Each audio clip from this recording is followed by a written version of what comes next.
Good morning બાળકો. આજે આપણે 9th સ્ટાન્ડર્ડમાં ચેપ્ટર નંબર 5 જે આપણે થોડુંક વિસ્તારપૂર્વક વર્ણન કરતા જઈએ છીએ એની અંદર આપણે કોષ કેન્દ્ર, કોષરસ પટલ જોયું. હવે પછી આપણે જોશું નેક્સ્ટ પોઈન્ટ કોષરસ. તે કોષરસ શું છે? કોષરસ જોયા પહેલા આપણે એક પ્રવૃત્તિ કરવાની છે. આપણે ડુંગળીના કોષોનું હંગામી આસ્થાપન કર્યું. એવી જ રીતે આપણે ગાલના કોષોનું એક સ્લાઇડ તૈયાર કરવાની છે. કઈ રીતે કે ગાલના કોષોની સ્લાઇડ કઈ રીતે તૈયાર કરશું? જે આપણે જોયા હતા કે એમને ડુંગળીના કોષો એ લંબગોળ જેવી રચનાઓ હતી. એની અંદર આપણને સૂક્ષ્મ કોષ કેન્દ્ર જોવા મળ્યું હતું. એવી જ રીતે ગાલના કોષો છે. તો ગાલના કોષોની જ્યારે આપણે સ્લાઇડ બનાવશું ત્યારે સૌ પ્રથમ સ્લાઇડને આપણે એકદમ ચોખ્ખી ક્લીન કરી નાખશું. ગાલના કોષોનું તમને પ્રવૃત્તિ બતાવું છું, ખાસ ધ્યાન રાખજો. ગાલના કોષોની અંદર સ્લાઇડ લઈ એમને ક્લીન ચોખ્ખી બનાવી દેવાની છે. સ્લાઇડના ઉપર એક પાણીનું બુંદ, એક ટીપું મૂકી આપવાનું છે. સ્લાઇડને ચોખ્ખી કરી સ્લાઇડની ઉપર પાણીનું એક બુંદ રાખી દેવાનું છે. ત્યારબાદ શું કરશું? ગાલના કોષોને ધીમેકથી આઈસ્ક્રીમનો ચમચો, સ્પૂન હોય, આઈસ્ક્રીમની ચમચી વડે ગાલના કોષોની અંદરથી ધીમેકથી ગાલના અંદરથી કોષોને ધીમેકથી હળવેકથી એ કંઈક દ્રવ્યો કાઢવાના છે. એ દ્રવ્યો તમે જોશો ને તો સફેદ કલરના દ્રવ્યો નીકળતા જોવા મળશે. એ દ્રવ્યોને સ્લાઇડ ઉપર ધીમેથી પાથરી દેવાના છે. એમાં તમે સોયની મદદ પણ કરી શકો છો, સોયની મદદ પણ લઈ શકો છો. સોયની મદદ વડે ગાલના કોષોને ધીમેથી વિસ્તૃતપૂર્વક એ સ્લાઇડ ઉપર પથરાવી દો. ત્યારબાદ શું કરીશ? ગાલના કોષો ઉપર જે તમે સફેદ કલરના દ્રવ્યો જે જોવા મળ્યા છે એને સ્લાઇડ ઉપર પાથરી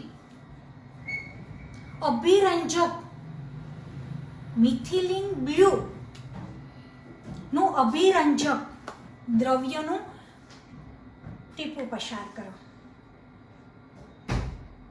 જે સ્લાઇડ ઉપર આપણે ગાલના કોષો જે દ્રવ્ય જોવા મળ્યું છે, આપણને કાઢ્યું છે એ દ્રવ્યને સ્લાઇડ ઉપર રાખી દો. ત્યારબાદ શું કરશું?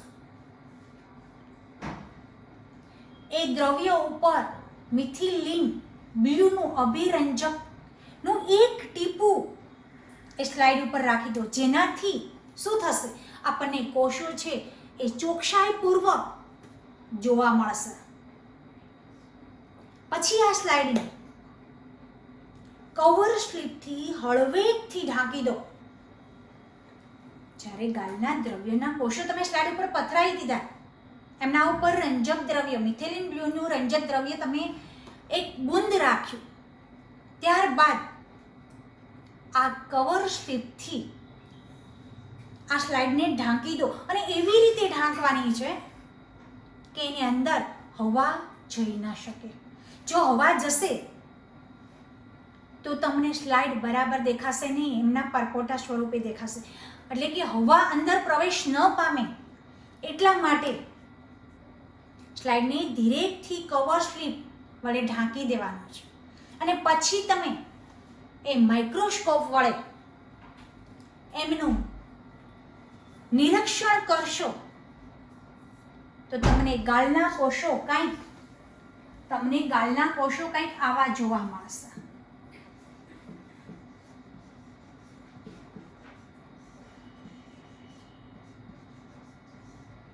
આવી રીતે ગાલના કોષોની આકૃતિ તમને જોવા મળશે.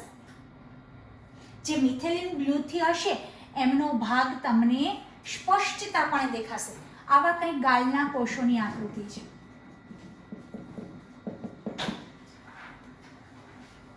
અમને એની આસપાસ થોડો પ્રવાહી વાળો ભાગ હશે. આ ગાલના કોષોની આકૃતિ છે. જ્યારે આપણે ડુંગળીનો કોષ જોયો હતો એમની અંદર આકૃતિ કંઈક આપણે આવી જોઈતી. આ ડુંગળીના કોષ હતું જેમને કોષ કેન્દ્ર છે. આ ગાલના કોષો છે, આ ડુંગળીના કોષો છે. આ તમારી પ્રવૃત્તિ કે જે તમને એની અંદર એક સફેદ કલરનું દ્રવ્ય જોવા મળે છે, જે તમે સૂક્ષ્મદર્શક યંત્રની મદદથી જોઈ શકો છો. હવે આ બંને પ્રયોગો ઉપરથી જે ભીનો પ્રવાહી છે શું છે? કોષ રસ પટલ. કોષ રસ પટલની અંદર જે પ્રવાહી વાળો ભાગ છે કોષ રસ કહેવામાં આવે છે. ખાસ ધ્યાન રાખજો, જે કોષ રસ પટલની અંદર આવેલા પ્રવાહી જેવો ભાગ જે જોવા મળે છે, બંને પ્રયોગો જોયા. એ બંને પ્રયોગોની અંદર આપણે કોષ રસ પટલની અંદર એક પ્રવાહી પાણી જેવો ભાગ જોયો છે. એમને શું કહેવાય છે? કોષ રસ કહેવામાં આવે છે. જે હવે પછીનો પોઈન્ટ આપણે કોષ રસ જોવાનો છે. તો સૌ પ્રથમ કોષ રસ એટલે શું? પહેલો જ પોઈન્ટ કે કોષ રસ એટલે કોષ રસ પટલ. મેં તમને લાસ્ટ લેક્ચરની અંદર કોષ રસ પટલ જો અમે બતાવેલું હતું કે આ ડબલ પડનું દ્વિસ્તરીય પડ હોય છે. એની અંદરનું પડ છે એ કોષ રસ પટલ છે. ઉપરનું પડ છે એ કોષ સ્તર છે, કોષ દિવાલ છે. આ ઉપરનો ભાગ, સૌથી બહારનો ભાગ કોષ દિવાલ છે. એની અંદરનો ભાગ કોષ રસ પટલ. એમની અંદર જે આવેલા પ્રવાહી વાળો ભાગ છે એને કોષ રસ કહેવામાં આવે છે. એટલે આની અંદર જે પ્રવાહી પાણી જેવો જે ભાગ તમને જોવા મળે છે એમને શું કહેવામાં આવે છે? કોષ રસ તરીકે ઓળખવામાં આવે છે.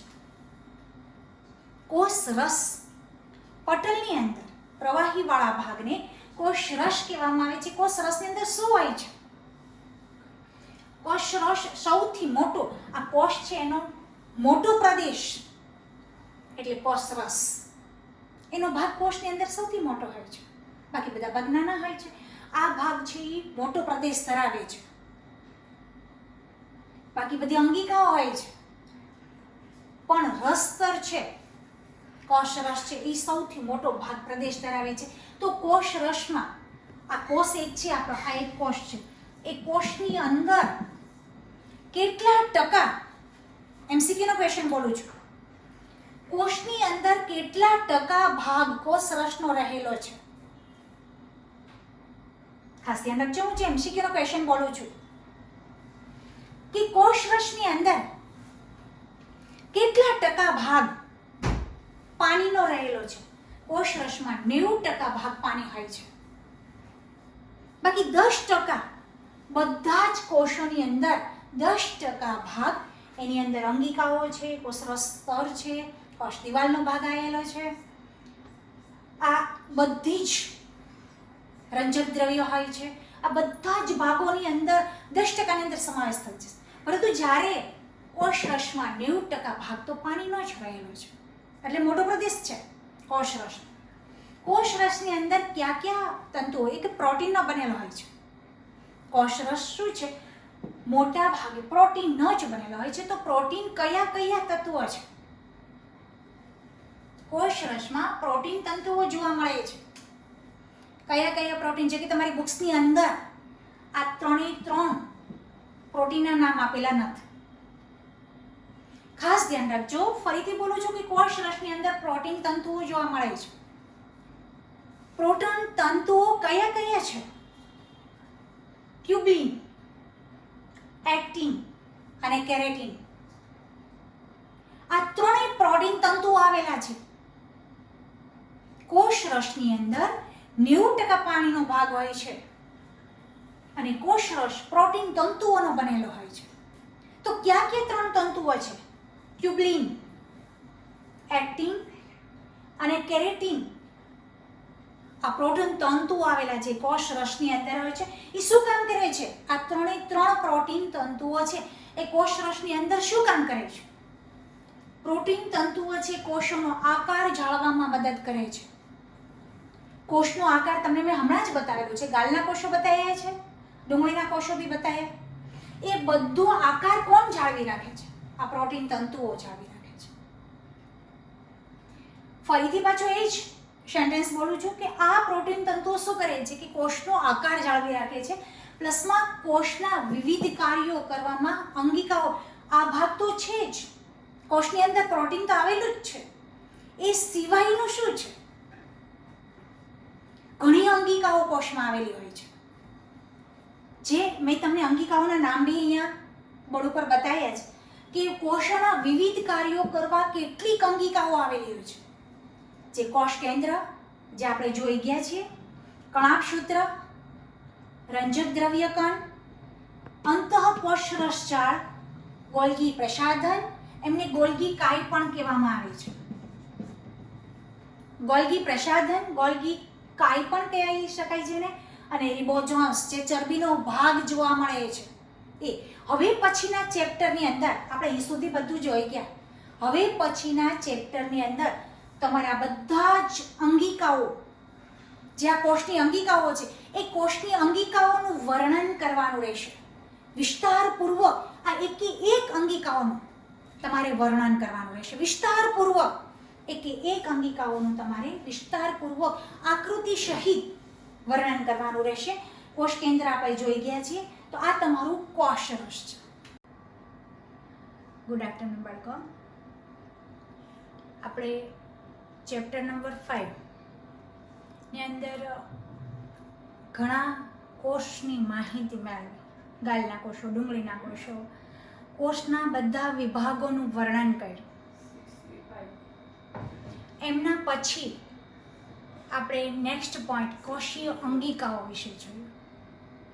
કોષીય અંગિકાઓ શું છે એના વિશે આપણે લાસ્ટ લેક્ચરની અંદર વિસ્તૃતપૂર્વક માહિતી આપણે જોઈ ગયા.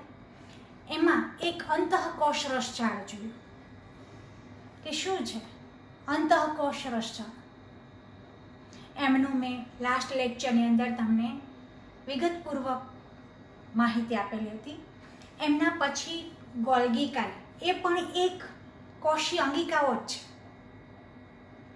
ગોલ્ગી કાય શું છે? શેમાં જોવા મળે છે? ગોલ્ગી કાય છે એમની રચના કાંઈક મેં લાસ્ટ લેક્ચરમાં થોડું અતિ સંક્ષિપ્ત સ્વરૂપે કહી અને આપણે ફિનિશ કરેલું હતું.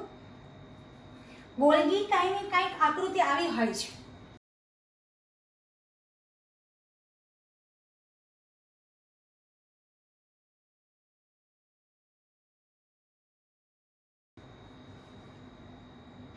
થપ્પી જેવી, આપણે રૂપિયાની થપ્પી કેવી હોય છે, એક પછી એક પછી એવા સ્તરની બનેલી ગોલ્ગી કાયની આકૃતિ હોય છે, જે વનસ્પતિ કોષની અંદર જ જોવા મળે છે.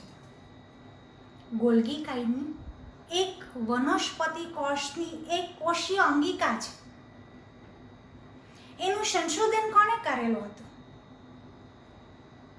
એનું સંશોધન છે કેમિલો, મેં અહીંયા લખેલો હશે આ અંગિકાનું વર્ણન, કેમિલો ગોલ્ગી, જે તમારી બુક્સમાં આ નથી, 1890ની અંદર એને વનસ્પતિ કોષનું નિરીક્ષણ કરતા આવી એક રચના, કોથળી, ચપટી જેવી એક કોથળી જેવી રચના જોઈ એમનું એને નામ આપી દીધું ગોલ્ગી. 1890ની વાત કરું છું, જ્યારે એ વૈજ્ઞાનિક કેમિલો ગોલ્ગી છે વનસ્પતિ કોષનું સંશોધન કરતા હતા, અવલોકન કરતા હતા. એમના અંદરથી એને આવી ચપટી કોથળી જેવી એક રચના જોવા મળી, થપ્પી જેવી રચના જોવા મળી. એમને એનું નામ પોતાના નામ ઉપરથી ગોલ્ગી આપી દીધું, જે વનસ્પતિ કોષમાં જોવા મળે છે. ક્યારે? 1890ની અંદર. એમને ગોલ્ગી પ્રસાધન પણ કહી શકાય છે અને ગોલ્ગી કાય એટલે કે ગોલ્ગી શરીર ગોલ્ગી કાય પણ કહી શકાય છે, એટલે કોષીય અંગિકા છે.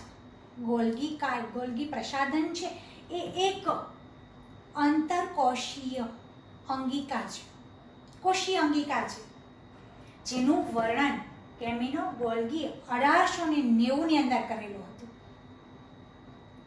શેમાં જોવા મળે છે? વનસ્પતિ કોષની અંદર જોવા મળે છે. એનો ઉદ્ભવ ક્યાંથી થયો હતો? કઈ સપાટીમાંથી આપણને એ જોવા મળે કે આપણે લાસ્ટ લેક્ચરની અંદર જોયા હતા, 2 સપાટીઓ હતી કોષીય અંગિકાઓની અંદર. આપણે જોઈ હતી અંતઃકોષ રસજાળ, એની અંદર આપણે જોયું હતું 2 પ્રકારની સપાટી જોવા મળે છે તમને, એક લીસી અને ખળબચડી. આપણે જોયું હતું સ્મૂથ અને લીસી, રફ ખળબચડી સપાટી જોવા મળ્યું હતું. અને આ ગોલ્ગી કાયનો ઉદ્ભવ લીસી અંતઃકોષ રસજાળની કલામાંથી થયો છે. જ્યારે એ અંતઃકોષ રસજાળનું અવલોકન કર્યું ને, ત્યારે એમાંથી લીસી અંતઃકોષ રસજાળ, એટલે કે એમની અંદર રિબોઝોમ્સનો ભાગ નહોતો, જે રિબોઝોમ્સનો ભાગ દર્શાવતો હોય એને ખળબચડી સપાટી કહેવાય. જે આ નલિકા જેવો ભાગ હતો એ લીસી અંતઃકોષ રસજાળ, એમની અંદરથી ગોલ્ગી કાયનો ઉદ્ભવ થયો. ગોલ્ગી કાયનો સૂક્ષ્મ સંરચના 3 ઘટકોમાં જોવા મળે છે. ગોલ્ગી કાય તો આપણને આ બધી અંગિકાઓ જોવા માટે માઇક્રોસ્કોપ નહીં, ઇલેક્ટ્રોન માઇક્રોસ્કોપનો ઉપયોગ કરવો પડે છે. જે આપણને નરી આંખે તો ઠીક છે, નરી આંખે તો આપણે જોઈ જ નથી શકતા, પણ આ અંગિકાઓને જોવા માટે ઇલેક્ટ્રોન માઇક્રોસ્કોપનો ઉપયોગ કરવો પડે છે. ત્યારે આપણને આ અંગિકાનું અવલોકન કરી શકીએ છીએ. આ અંગિકાની અંદર પણ 3 પ્રકારના ભાગ પડે છે. ગોલ્ગી કાય છે એ 3 ભાગોમાં વહેંચાયેલી હોય છે, જે મેં તમને અહીંયા પહેલી ચપટી કોથળી જેવી, એટલે કે એની સિસ્ટરની કહેવામાં આવે છે. બીજું સૂક્ષ્મ નલિકાઓ, જે આ નળી જેવો ભાગ છે, સૂક્ષ્મ નલિકાઓ, અને મોટી રસધાની જે રકાબી જેવો ભાગ છે. અંદરનો જે ગોલ્ગી કાયની રચના છે, આ ગોલ્ગી કાયની આકૃતિ છે. જે ગોલ્ગી કાયની આકૃતિનો વચ્ચેનો જે બરોબર ભાગ છે એ પ્રવાહી સ્વરૂપ ધરાવે છે, પ્રવાહી હોય છે એની અંદર, એટલે એને રસધાની કહી છે. ગોળાકાર હોય છે, મોટી રસધાનીઓ જોવા મળે છે. અને આજુબાજુ એક ગોળક હોય છે, જેને પુટિકા તરીકે દર્શાવવામાં આવ્યું છે.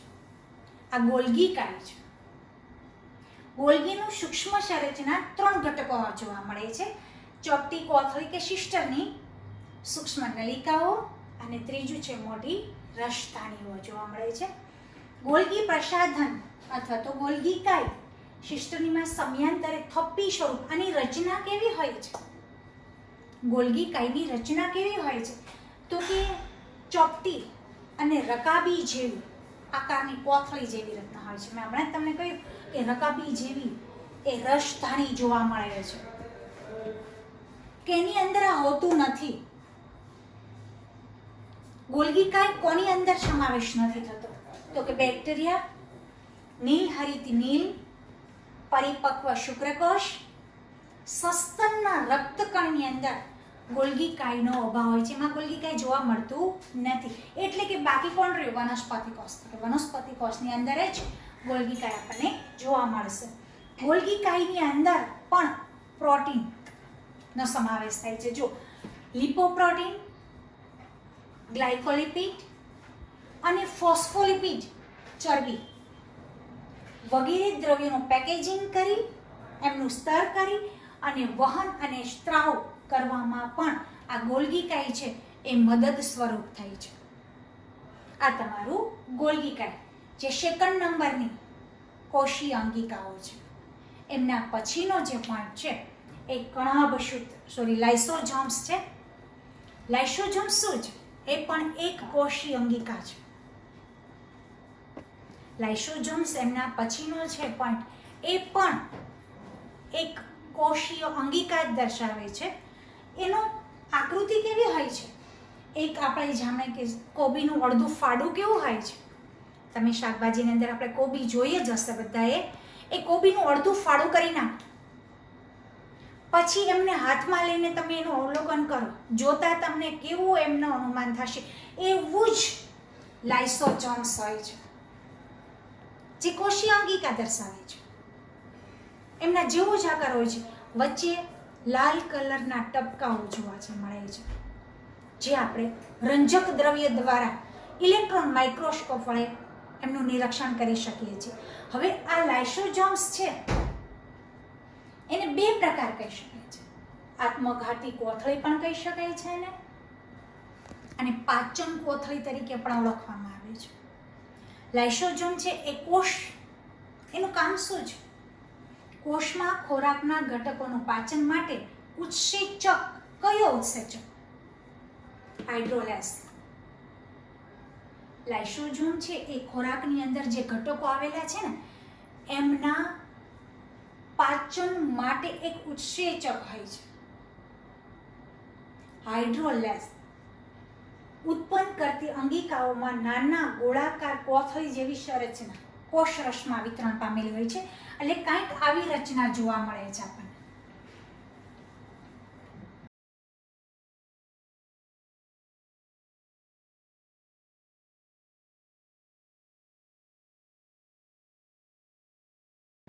લાઇસોસોમ્સ છે એની આકૃતિ આવી હોય છે, આમ લંબગોળ જેવી. આમ જુઓ ને આવી રીતે લંબગોળ જેવી હોય છે, આમ ભેગી ભેગી એમની આકૃતિ હોય છે લંબગોળ. અને અહીંયા એમના મિથેલિન બ્લૂથી તમે એનું નિરીક્ષણ કરશો તો તમે આની અંદર દ્રવ્ય જોવા મળશે. આ લાઇસોસોમ્સ છે એ કોષોનો નાશ કરે છે. જેવી જ રીતે આપણે માનવ શરીરની અંદર જઠરની રચના જોઈ હતી, તમે યાદ કરો. જઠરની અંદર આપણે 3 પ્રકારની નલિકાઓ, ગ્રંથિ, જઠર સ્ત્રાવ જોયો હતો જે ખોરાકનું પાચન કરતું હતું. એવી જ રીતે આ અંગિકા છે એ ઘટકોના પાચન માટેનું કામ કરે છે. એની અંદર આપણે જોયું હતું લાઇપેઝ જોયું હતું, એમિનો એસિડ જોયું હતું. એ જઠરના આપણે જઠર સ્ત્રાવની વાત કરું છું. અહીંયા લાઇસોસોમ્સ છે એની અંદર પણ એક ઉત્સેચક હોય છે, હાઇડ્રોલેઝ. એ શું કામ કરે છે? એ કોષના ખોરાકોના ઘટનનું પાચન કરે છે અને વધારાનો કચરો શરીરની અંદર કચરાને ત્યજતા યંત્રનું આ કામ કરે છે. લાઇસોસોમ ઉત્સર્જન જેવું કામ કરે છે. વધારાના કોષની અંદર જે વધારાનો કચરો છે એને ત્યજવાનું, બહાર કાઢવાનું આ કામ કરે છે. વનસ્પતિની અંદર આપણે જોયું કે વધારાનો કચરો છે, રેઝિન, ગુંદર, એવું જે બધા પદાર્થો છે એને વનસ્પતિના કોષની બહાર કાઢે છે. એવી જ રીતે લાઇસોસોમ્સ છે એ ખોરાકના પાચન કરી અને ઉત્સેચક હાઇડ્રોલેઝ ઉત્પન્ન કરી અને અંગિકાઓને નાના બનાવી અને ત્યજવાનું કામ કરે છે. એ લાઇસોસોમ્સ કરે છે.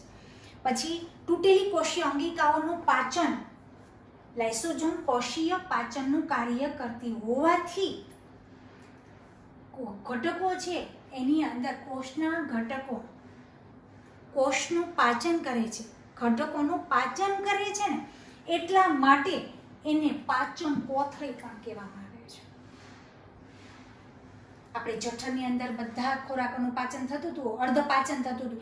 એવી જ રીતે લાઇસોસોમ્સની અંદર ઘટકોના પાચન કરતું હોવાથી એમને પાચન કોથળી પણ કહેવામાં આવે છે.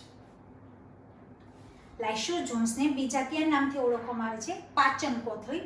કોષમાં બહારથી પ્રવેશતા બેક્ટેરિયા કે વાયરસનો નાશ કરી અને શરીરને ચેપથી રક્ષણ આપે છે. લાઇસોસોમ્સ છે એ શરીરની અંદર જો બેક્ટેરિયા અને વાયરસ છે એ પ્રવેશ થતા હોય ને તો એને નાશ કરી અને કોષનું રક્ષણ કરે છે. જેવું આપણે જઠરમાં જોયું તો એવું જ અહીંયા લાઇસોસોમ્સનું કામ છે.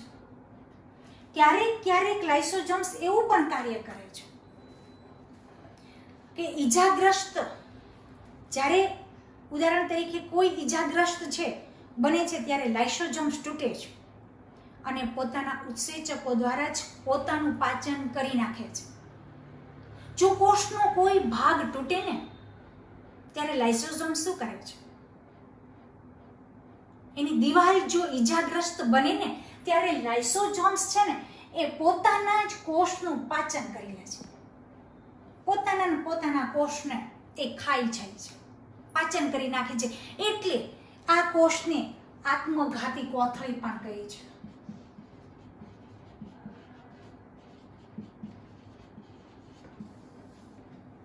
લાઇસોસોમ્સ તે બીજા કેમ નામથી ઓળખાય? પાચન કોથળી તો કીધું, કેમ કે એ કોષના બધા ઘટકોનું પાચન કરે છે એટલે એને પાચન કોથળી કહે છે. પરંતુ જો ક્યારેક કોષના કોઈ તંત્ર ઈજાગ્રસ્ત બને, તૂટે, તો એ કોષના ભાગોને શું કરે છે? પોતે જ પાચન કરી લે છે, પોતે જ એ ગ્રહણ કરી લે છે. એટલે એને આત્મઘાતી કોથળી પણ તરીકે ઓળખવામાં આવ્યું છે. સંરચના લાઇસોસોમ આવૃત પટલીય કોષની રચના હોય છે અને ઉત્સેચકો, અને આનો ઉત્પન્ન ક્યાંથી થાય છે? જેમ આપણે ગોલ્ગી કાયમાં જોયું હતું કે લીસી અંતઃકોષ રસ ઝાડ કલામાંથી ગોલ્ગી કાયનો ઉદ્ભવ થાય છે. તો લાઇસોસોમ્સનો ઉદ્ભવ ક્યાંથી થાય છે? લાઇસોસોમ્સનો ઉદ્ભવ છે એ ખળબચડી સપાટી, અહીંયા મેં લખ્યું છે, જો આ ખળબચડી સપાટીમાં જોવા મળે છે. જ્યારે ગોલ્ગી કાય છે એ લીસી અંતઃકોષ રસજાળમાં જોવા મળે છે, જ્યારે લાઇસોસોમ્સ છે એ લીસી સપાટીની ખળબચડી સપાટીની અંદર જોવા મળે છે. આ તમારું લાઇસોસોમ્સ. કદાચ એવો ક્વેશ્ચન પણ પૂછાઈ શકે કે લાઇસોસોમ્સને આત્મઘાતી કોથળી કહી છે, શું કામ? ફરીથી બોલું છું, કદાચ એવો પ્રશ્ન પૂછાઈ શકે કે લાઇસોસોમ્સને આત્મઘાતી કોથળી કઈ છે, શું કામ?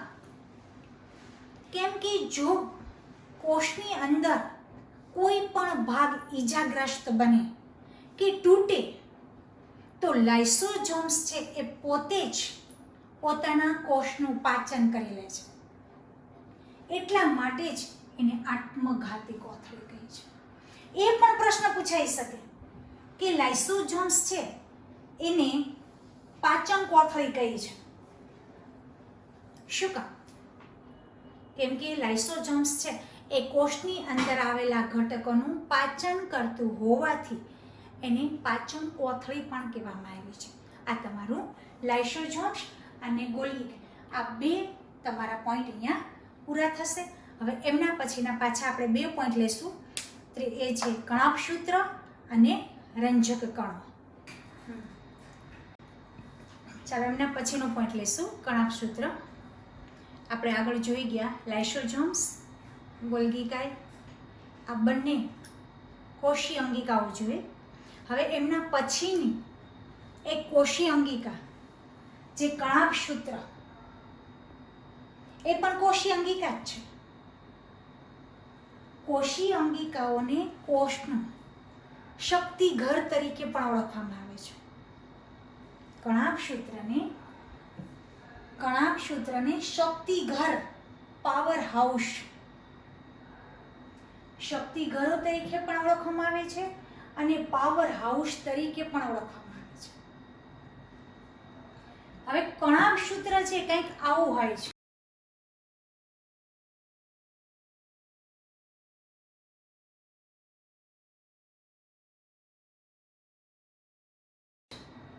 આપણા ચપ્પલનું તળિયું હોય છે ને, જેવું પેરામિશિયમની આકૃતિ કેવી હોય છે, એમનો આકાર કણાભસૂત્રનો એવો જ હોય છે. કણાભસૂત્રનો આકાર છે એ પગના ચપ્પલનું તળિયું હોય ને એના જેવું, જેમ પેરામિશિયમનો કેવો આકાર હોય છે, એક કોષીય સજીવ, સૂક્ષ્મ જીવ, એના જેવો જ કણાભસૂત્રનો આકાર હોય છે. તમે જોઈ શકો છો, એમની આકૃતિ મેં બતાવી છે.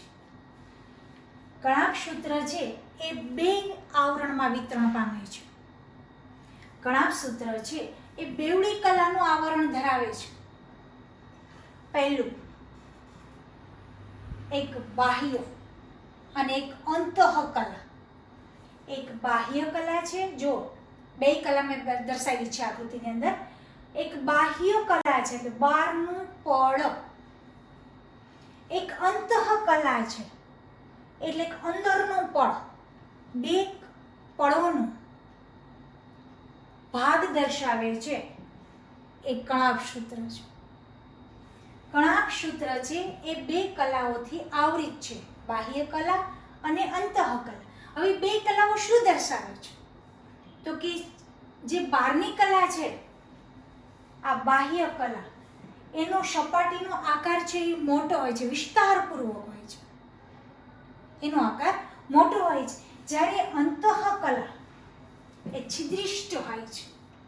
ખાસ ધ્યાન રાખજો, આ છિદ્રિષ્ટ મેં લખ્યું છે એ અંતઃ કલા છે. આ બહારની કલા, બહારની કલા છે એ સપાટીનો વિસ્તાર મોટો છે. કણાભ સૂત્રની જ વાત કરું છું. જ્યારે અંતઃ કલા છે એ છિદ્રિષ્ટ એટલે કે આ ભાગ છે એ છિદ્રવાળો હોય છે અને બેવડી ગળીમય રચના હોય છે. જો આ મેં બતાવ્યું છે તમને. શું કહે છે કે અંતઃ કલા એટલે કે અંદરની કળા, આવરણ જે છે એ છિદ્રિષ્ટ ગળીમય હોય છે, જેને આપણે ક્રિષ્ટી નામ આપ્યું છે. જે સર્પ આકારની ગળી જેવી રચના હોય છે એને ક્રિષ્ટી તરીકે ઓળખવામાં આવે છે. જ્યારે બહારની કલાનો વિસ્તાર એ મોટો હોય છે. હવે અંદરના પોલાણમાં જેલી જેવો જે અંતઃ કલા છે, આ ભાગ જે છે એની અંદર પોચો ભાગ હોય છે, એકદમ જેલી જેવો ભાગ હોય છે, આંતરકોષીય દ્રવ્યથી ભરેલો હોય છે. આ જે પોચાણપૂર્વક જે ભાગ દર્શાવે છે, ગળીમય ભાગ, એની અંદર એક જેલી જેવું આંતરકોષીય દ્રવ્યથી ભરેલું હોય છે. જ્યારે નાનું કદ, રિબોઝોમ્સ, DNA જે જનીન દ્રવ્ય દર્શાવે છે, DNA ફોસ્ફેટની કણિકાઓ રહેલી હોય છે. નાનું કદ, આ જે નાના કદ બતાવે છે ને વચ્ચે જે નાના કદ છે, ગળીઓમય ભાગ છે, એની અંદર નાનો કદ છે, એની અંદર રિબોઝોમ્સ એટલે કે ચરબીનો ભાગ હોય છે, DNA અને ફોસ્ફેટની કણિકાઓ જોવા મળે છે. કણાભ સૂત્રને કોષીય શ્વસન થાય છે. કણાભ આ કોષ છે, કોષ પોતે શ્વસન કરે છે એ કઈ અંગિકા દ્વારા કરે છે? વનસ્પતિ કોષ અને પ્રાણી કોષની અંદર કોષ પોતે શ્વસનની પ્રક્રિયા કરે છે. એ કયા ભાગમાં? કણાભ સૂત્રની અંદર કરે છે. એટલે કણાભ સૂત્રને કોષીય શ્વસન પણ કહી શકાય છે. કોષીય શ્વસન થાય છે. કણાભ સૂત્ર પ્રોટીનનું નિર્માણ કરે છે. કણાભ સૂત્ર એટીપીનું પણ સંશ્લેષણ, એટીપી આપણે લાસ્ટ લેક્ચરની અંદર જોયું હતું, એટીપી એડિનોસાઇન ટ્રાઇફોસ્ફેટ જે ઉર્જા ચલણ છે, તેથી તેને પાવર હાઉસ પણ કહે છે. એટીપી છે એ કોષની અંદર શક્તિ પૂરી પાડે છે. જે આપણે આગળના લેક્ચરમાં આપણે જોયું કે લાઇસોઝોમ્સ છે એ ઘટકોનું પાચન કરે છે. હવે ઘટકોનું પાચન તો કર્યું છે, એમાંથી જે શક્તિ ઉત્પન્ન થશે એ કણાભ સૂત્ર કરે છે. કોષના શરીરની અંદર આ એટીપીનું ઉર્જા ઉત્પન્ન કરવાનું કાર્ય છે એ કણાભ સૂત્ર કરે છે. એટલે એને પાવર હાઉસ પણ તરીકે ઓળખવામાં આવે છે. એટીપી એટલે એડિનોસાઇન ટ્રાઇફોસ્ફેટ કોષના શરીરના દરેક ભાગોની અંદર શક્તિ, ઉર્જા પૂરી પાડવાનું કાર્ય કણાભ સૂત્ર કરે છે. કણાભ સૂત્રમાં એટીપીનું સંશ્લેષણ થઈ અને પાવર હાઉસ તરીકે ઓળખવામાં આવે છે, જેનો ઉપયોગ કોષની જરૂરિયાતવાળી પ્રક્રિયામાં કરે છે અને એને અર્ધસ્રાવક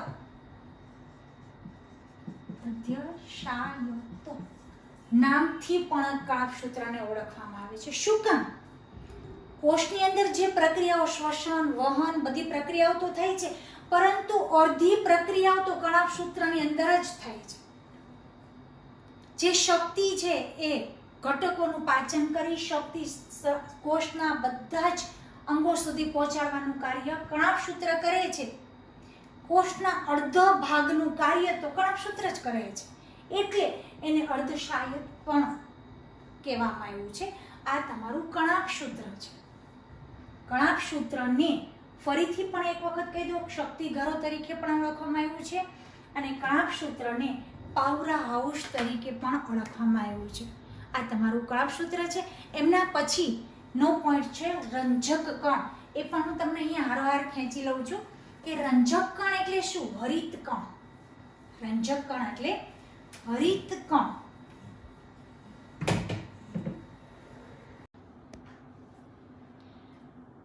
ચાલો હવે આપણે પછીના પોઈન્ટ જોશું. કણાક સૂત્ર આપણે લાસ્ટમાં જોયું. એમના પછીની કોષીય અંગિકા, જે હવે આપણે પાઠને લાસ્ટ ટાઈમ સુધી પહોંચી ગયા છીએ. હવે એમના પછી 2 જ અંગિકાઓનું વર્ણન કરશું. એમના પછી રંજક દ્રવ્ય, જો કે બધા જ આનાથી પરિચિત છો. રંજક દ્રવ્ય હરિત કણ તરીકે ઓળખવામાં આવે છે. રંજક દ્રવ્ય એટલે હરિત કણ.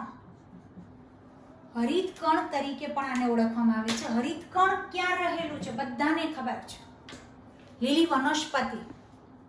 હરિત કણ એટલે કે લીલી વનસ્પતિમાં ક્લોરોફિલ જોવા મળે છે અને હરિત કણ તરીકે ઓળખવામાં આવે છે.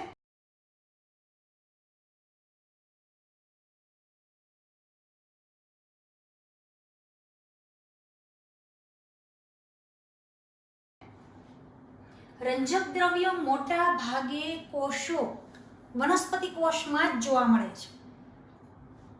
રંજક દ્રવ્ય છે, આપણે એક એક અંગિકાઓ, એનું સ્થાન ક્યાં છે, એ શું કામ કરે છે, કોષની અંદર એનો ઉપયોગ ક્યાં છે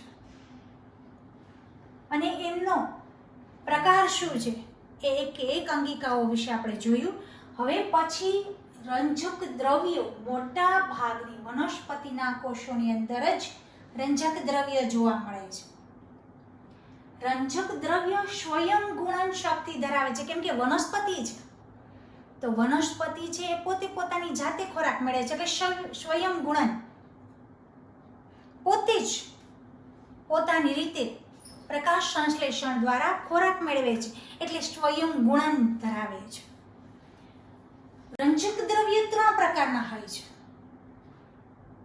રંજક દ્રવ્યો 3 પ્રકારના હોય છે: ક્રોમોપ્લાસ્ટ, લ્યુકોપ્લાસ્ટ અને ક્લોરોપ્લાસ્ટ. હવે ક્રોમોપ્લાસ્ટ એટલે રંગકણ.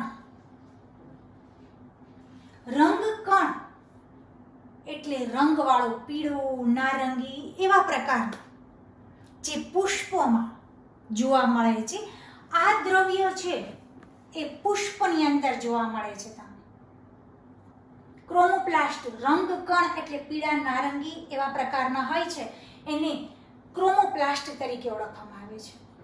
જ્યારે લ્યુકોપ્લાસ્ટ શ્વેતકણ. શ્વેતકણ એટલે રંગહીન, દાળીઓમાં રંગહીન. શ્વેતકણ એટલે સફેદ, રંગ વગરનું, એને રંગહીન શ્વેતકણ તરીકે ઓળખવામાં આવે છે. એને કયું દ્રવ્ય કહેવામાં આવે છે? લ્યુકોપ્લાસ્ટ.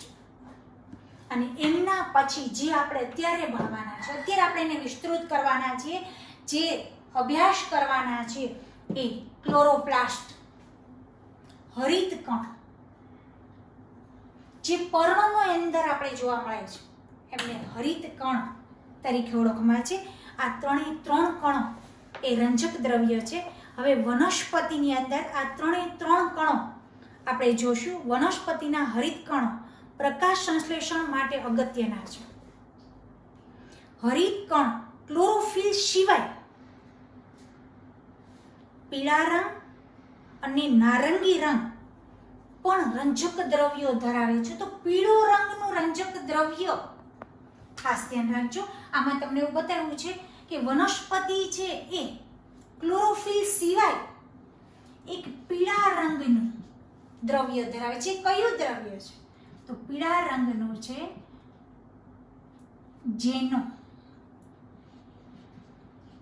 ઝેન્થોફિલ. જે કે તમારી બુક્સની અંદર નથી આપેલું. પીળા રંગનું જે દ્રવ્ય છે, રંજક દ્રવ્ય, એને ઝેન્થોફિલ તરીકે ઓળખવામાં આવે છે.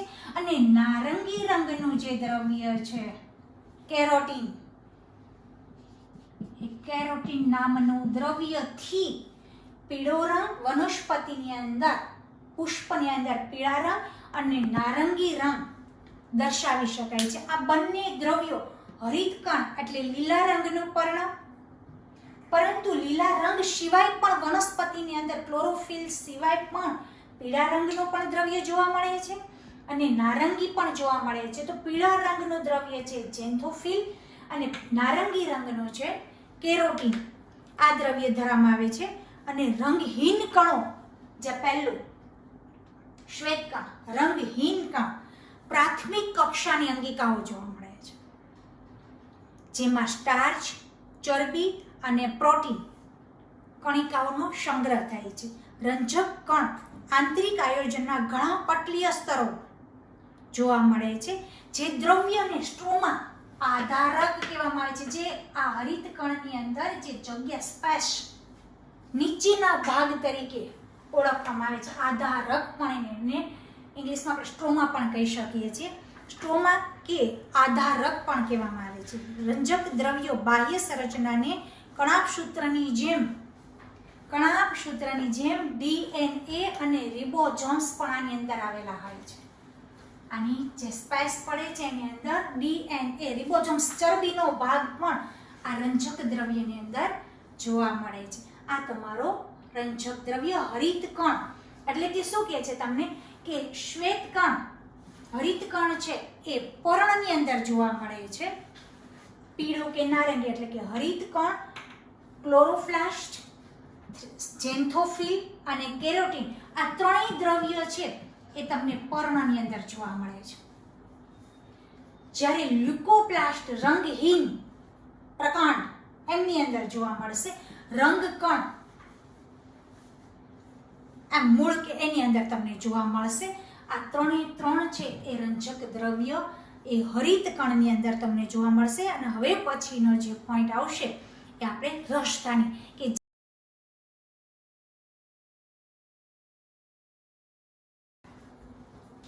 ચલો બાળકો, હવે આમના પછીનો પોઈન્ટ આપણે લઈશું રસધાની, જે આપણા ચેપ્ટરનો લાસ્ટ પોઈન્ટ.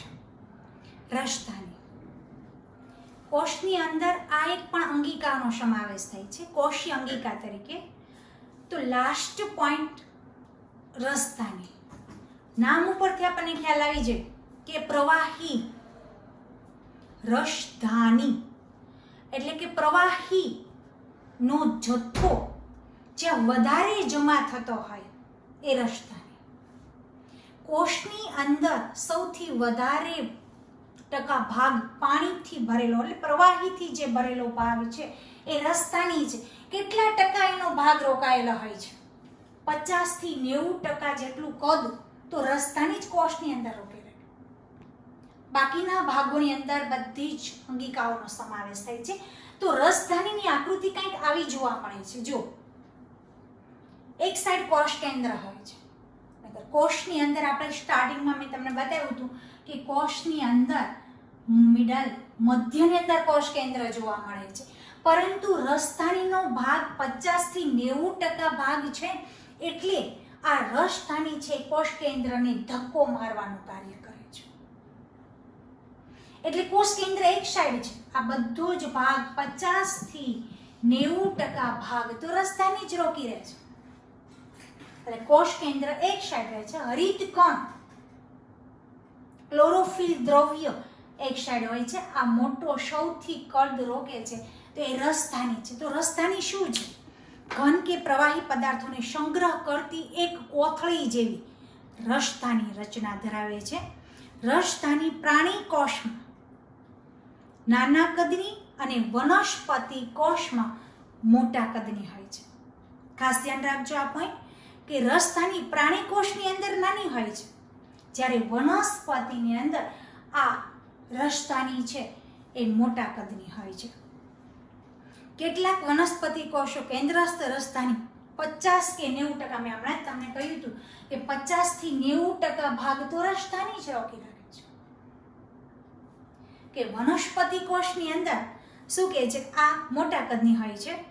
જ્યારે પ્રાણી કોષની અંદર નાના કદની હોય છે, વનસ્પતિ કોષની અંદર મોટા કદની હોય છે. વનસ્પતિ કોષોમાં રસધાનીઓ કોષીય દ્રવ્યો તરીકે ભરેલી હોય છે. એ આશુનતા અને બરડતા આપે છે, એટલે કે કઠણીની અને નરમીની એવી રસધાની કોષની અંદર ધરાવે છે. વનસ્પતિ કોષના જીવનમાં અગત્યના ઘણા દ્રવ્યોનો સંગ્રહ રસધાનીમાં થાય છે. કયા કયા દ્રવ્યો છે રસધાનીની અંદર? આપણે અહીંયા જોયું તો પ્રવાહીનો ભાગ છે, પરંતુ કયા કયા પ્રવાહીઓ એમાં ભરેલા હોય છે? એમિનો એસિડ, શર્કરા, વિવિધ અકાર્બનિક એસિડ અને કેટલાક પ્રોટીન્સનો સમાવેશ થાય છે. ખાલી જ પ્રવાહીનો ભાગ નથી હોતો, એની અંદર પણ દ્રવ્યો હોય છે જે 50 થી 90% ભાગ રોકે છે. એની અંદર પણ એમિનો એસિડ, શર્કરા અને કાર્બનિક એસિડ્સ અને કેટલાક પ્રોટીન્સ આવેલા હોય છે. અમીબા જેવા એકકોષીય સજીવો અંધાની પણ, અમીબા આપણે આગળના લેક્ચરમાં જોયું, અમીબા પોતે અંધાનીમાં પોતાનો ખોરાક ખોટા પગો દ્વારા, ઉટપાદો દ્વારા પોતાનો ખોરાક ગ્રહણ કરી અને સીધું અંધાનીમાં દાખલ કરે છે અને એમાંથી પછી એ અર્ધપાચિત ખોરાક બનાવે છે. તો અમીબા એ કોષીય ખોરાકની ફરતે ગ્રહણ કરતી રસધાની ધરાવે છે.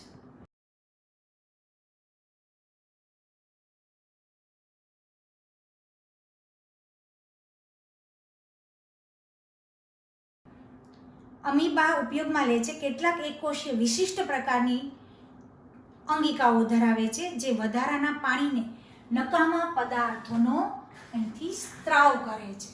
આ તમારી રસધાની છે.